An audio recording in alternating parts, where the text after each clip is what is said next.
Good everyone, today's verse is in Matthew chapter 6, verse 34. It says, "Therefore do not worry about tomorrow, for tomorrow will worry about itself. Each day has enough of its own." Verse 33 is very important. It says, "Seek first the kingdom of God and its righteousness, and all these things shall be added unto you." And why could Jesus actually be saying this? Many of us are actually fond of worry. And one thing I've come to understand is that worry doesn't change things. It just drains our energy, and it's even affect our faith. When we worry too much, it drains off our energy. And we shouldn't just mix this or misquote this verse that Jesus is telling us that we shouldn't plan. No, that's not what Jesus is saying. Yes, we can plan, but we shouldn't worry.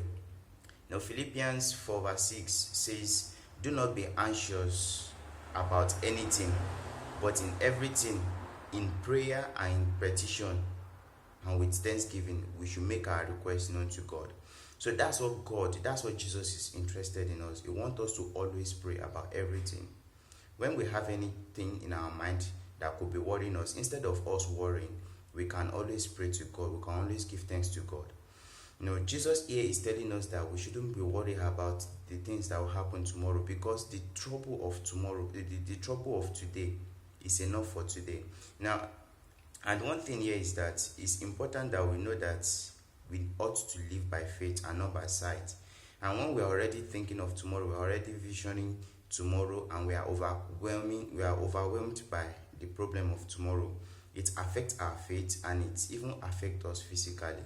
And it helps us to, it doesn't help us to see God as bigger than our situation. So it's very important that we live by faith and not by sight. We shouldn't be worried about what happens around. But even though sometimes it might come, devil might want to bring some things, and some things will happen. But we should always remember this verse in Philippians 4 verse 6, that we should always pray and take our petition to God. In 1 Peter, the Bible is telling us that we should cast all our anxiety, all our cares, because Jesus Christ loves us. So I encourage us today not to always dwell or go deep in our worries, but always see God as the one who is able to provide.